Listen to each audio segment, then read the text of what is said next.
नमस्कार दोस्तों, मैं नवीन स्वागत करता हूं आप सभी का navbharattimes.com में।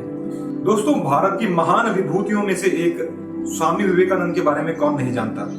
आज भी वह हर युवा के प्रेरणा स्रोत हैं। इसलिए उनके जन्मदिन यानी 12 जनवरी को राष्ट्रीय युवा दिवस के रूप में मनाया जाता है। स्वामी जी की बुद्धिमानी के कई किस्से हैं। इन्हीं किस्सों में से एक है लाइब्रेरियन के साथ उनका संवाद। दरअसल दोस्तों, स्वामी जी को पुस्तकें पढ़ने में बहुत रुचि थी। स्वामी जी एक दिन में कई पुस्तकें पढ़ लेते थे। एक बार वह किसी शहर में थे तो वहां की लाइब्रेरी से वह अपने शिष्य से किताबें मंगवाते थे और अगले दिन किताब को वापस कर देते थे।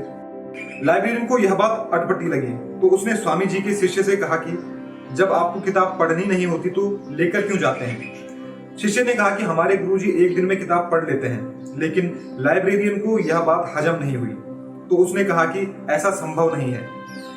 शिष्य ने जब यह बात स्वामी जी को बताई तो स्वामी जी अगले दिन खुद किताब वापस करने गए।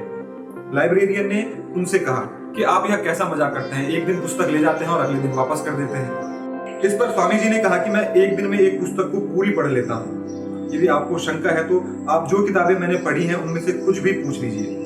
लाइब्रेरियन ने एक पुस्तक से कुछ सवाल स्वामी जी से पूछा तो स्वामी जी ने तुरंत उत्तर दिया और यह भी बताया कि इस बारे में पुस्तक के कौन से पन्ने में लिखा हुआ है। यह देखकर लाइब्रेरियन चकित हो गया। तो दोस्तों, ऐसी थी स्वामी विवेकानंद जी की स्मरण शक्ति।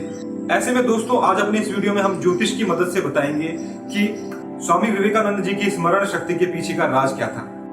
दोस्तों, स्वामी जी की कुंडली का लग्न यानी कि प्रथम भाव धनु राशि का है। इस राशि का स्वामी बृहस्पति ग्रह है, जिसे धर्म, आध्यात्म और ज्ञान का कारक ग्रह माना जाता है। वहीं स्वामी जी की राशि कन्या है, जिसका स्वामी बुध ग्रह है, जो तार्किक क्षमता, वाणी आदि का कारक माना जाता है। स्वामी विवेकानंद जी के पास ज्ञान के साथ साथ तार्किक क्षमता की भी कोई कमी नहीं थी। दशम भाव में शनि और चंद्रमा की युति ने स्वामी जी को आध्यात्म के मार्ग पर अग्रसर किया।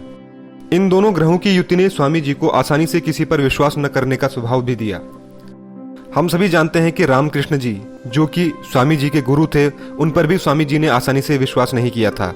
हालांकि जब गुरु ने उन्हें पूरी तरह से संतुष्ट किया तो स्वामी जी ने आजीवन अपने गुरु की सेवा की। बुध और शुक्र की द्वितीय भाव में युति ने इनको जबरदस्त वाणी प्रदान की। साथ ही राशि स्वामी भी बुध के होने से इनकी स्मरण शक्ति भी जबरदस्त थी। स्मरण शक्ति में सूर्य देव का भी योगदान देखा जा सकता है। लग्न में विराजमान सूर्य ने इनको आत्मविश्वास प्रदान किया, साथ ही इनकी बुद्धि को स्पष्टता भी प्रदान की, जिससे स्वामी जी की स्मरण शक्ति और भी मजबूत हुई। वहीं लाभ भाव में बैठे गुरु ने स्वामी जी को आध्यात्मिक क्षेत्र में सफलता दिलाई। तो दोस्तों, यदि आपकी कुंडली में भी गुरु, बुध, सूर्य की स्थिति अच्छी है तो समझ जाइए कि आपकी स्मरण शक्ति भी मजबूत होगी।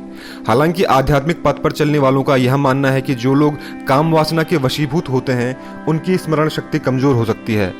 लेकिन यदि आप योग ध्यान के द्वारा खुद पर काबू पा सकें तो कुंडली के ग्रह नक्षत्र भी आपका सहयोग अवश्य करते हैं। दोस्तों, उम्मीद करता हूं कि आपको हमारे द्वारा दी गई ये जानकारी पसंद आई होगी। ऐसी ही रोचक जानकारियों के लिए चैनल को सब्सक्राइब जरूर करें और देखते रहें navbharattimes.com। नमस्कार।